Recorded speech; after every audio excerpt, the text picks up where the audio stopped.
Every 5 years, China drops this massive document that basically lays out its entire game plan for the future. And this latest one, the 15th five-year plan, is, well, it's a big one. It's the official strategy that's going to steer the country right up to 2030. So let's get into it and see what it's all about. So the big question on everyone's mind is what's actually in this thing? What are the key priorities, the big bets? What's the grand vision for China as it tries to navigate a world that's packed with both incredible opportunities and some really serious challenges? That's exactly what we're going to break down.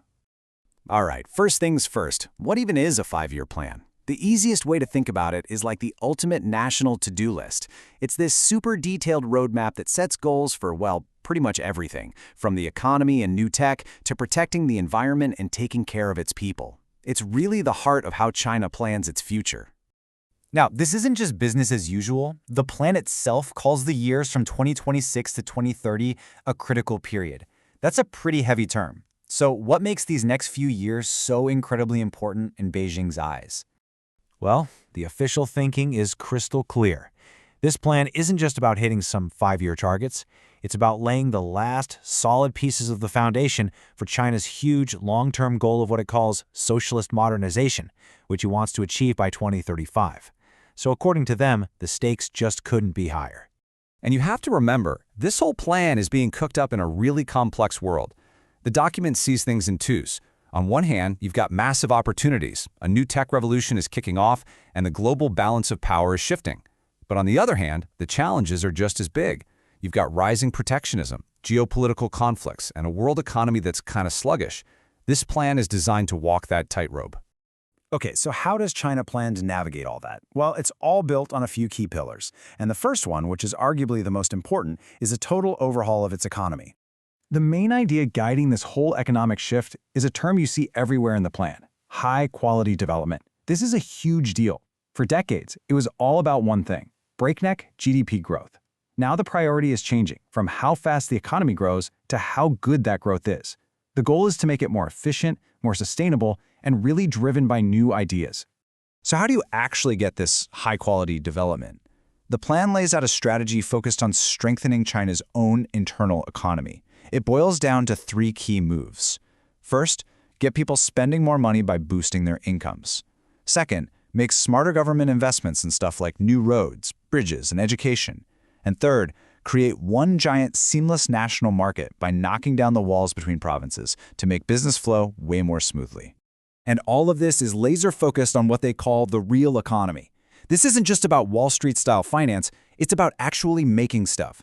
There's a huge push to build a modern industrial machine by upgrading old-school factories, creating special zones for high-tech manufacturing, going all in on new areas like aerospace, and, at the same time, making the service sector stronger than ever. Of course, you can't have a modern industrial system without a massive push in technology, right? And that brings us to the second pillar of the plan. And here, tech isn't just another industry, it's the engine that's supposed to power everything else. The key idea driving this whole tech push is a phrase you're going to hear a lot: new productive forces. This is a big one. It's basically saying the old ways of growing, relying on cheap land and labor, are over. It's about creating a whole new kind of productivity that's powered by revolutionary technology and major scientific breakthroughs. It's an attempt to leapfrog the competition by creating entirely new industries from scratch. And the plan gets super specific about what these new forces actually look like. It's a roadmap to dominate what it calls future industries. And, we're talking about the absolute cutting edge here.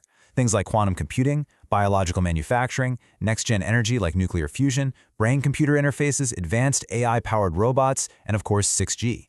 Now, all of this serves one very clear, very strategic goal: becoming self-reliant in science and technology.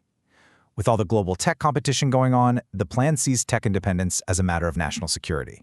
And the main tool to get there? An artificial intelligence plus action plan, which is a massive national push to weave AI into literally every corner of the economy and society. But this blueprint isn't just about the economy and high-tech gadgets. The third major pillar is all about connecting ambitious goals for China's people with goals for the planet itself. On the people side of things, the plan pushes this idea of common prosperity. So what does that mean? In practice, it means creating more high-quality, stable jobs, making the middle class much, much bigger, and building a stronger social safety net.